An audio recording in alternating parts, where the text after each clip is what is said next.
Bit coin నేను video చేస్తున్న టయానికి 62,300 లో ట్రేడ్ అవుతుంది. లాస్ట్ 24 అవర్స్ లో చూసుకుంటే దాదాపుగా $1.14 బిలియన్ అయితే లిక్విడేట్ అయిపోయాయి. నిన్న థర్స్డే రోజు ఈటీఎఫ్ ఇన్ఫ్లోస్ అయితే స్టార్ట్ అయ్యాయి. బట్ ఈ రోజు ఫ్రైడే రోజు ఎలా ఉంటుందో చూడాలి. ఎందుకంటే వీక్లీ క్లోజింగ్ కాబట్టి యుఎస్ మార్కెట్ ఎలా పెర్ఫామ్ చేస్తుంది, అలాగే బిట్ కాయిన్ ఎలా పెర్ఫామ్ చేస్తుంది, నాస్డాక్ 100 ఎలా పెర్ఫామ్ చేస్తుందో దాన్ని బట్టి కూడా మన బిట్ కాయిన్ అయితే పెర్ఫామ్ చేస్తుంది. ఎందుకంటే మన టెక్నాలజీ సంబంధించింది కాబట్టి. ఈటీఎఫ్స్ కనుక ఈ రోజు కూడా ఇన్ఫ్లోస్ కనుక వచ్చాయి అంటే ఖచ్చితంగా 60,000 అబోవ్ ఉండడానికి అవకాశం అయితే ఉంటుంది.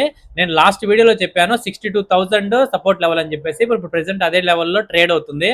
బట్ 60,000 అనేది క్రిటికల్ సపోర్ట్. సో అది కనుక 24 అవర్స్ క్యాండిల్ కనుక 60,000 అబోవ్ కనుక బిట్ కాయిన్ క్లోజ్ అయిందంటే మాత్రం ఖచ్చితంగా కొంచెం ఇక్కడ నుంచి బౌన్స్ బ్యాక్ అవడానికి అవకాశం ఉంటుంది. బట్ 60,000 బిలో కనుక డైలీ క్యాండిల్ క్లోజ్ అయిందంటే మాత్రం ఖచ్చితంగా 50 to 60,000 రేంజ్ లో బిట్ కాయిన్ అయితే ట్రేడ్ అవడానికి అవకాశం అయితే ఉంటుంది.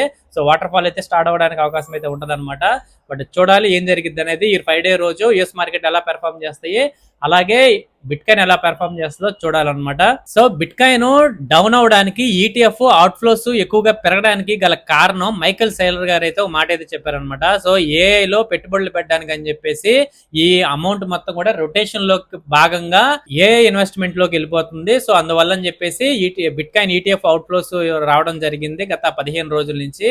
అదేవిధంగా బిట్ కాయిన్ డ్రాప్ అయ్యి ఆ అమౌంట్ మొత్తం కూడా ఏఐలో ఇన్వెస్ట్మెంట్ చేస్తున్నారని చెప్పేసి ఆయన అయితే ఒక స్టేట్మెంట్ అయితే ఇచ్చాడనమాట. బహుశా ఇది ఎంతో కొంత నిజం అవ్వచ్చు, బట్ మాక్సిమం వచ్చేసి మ్యానిపులేషన్ వల్లే బిట్ కాయిన్ అనేది ఇంత డ్రాప్ అవుతుంది. బట్ వాళ్ళు ఎంతవరకు బిట్ కాయిన్ ని తీసుకెళ్తారు కిందకి అనేది మాత్రం చూడాలి. సో ఇలాంటి క్రిప్టో సంబంధించిన న్యూస్ అండ్ అప్డేట్స్ కావాలంటే మాత్రం మన ఛానల్ అయితే సబ్స్క్రైబ్ చేసుకోండి, లైక్ చేయండి, షేర్ చేయండి.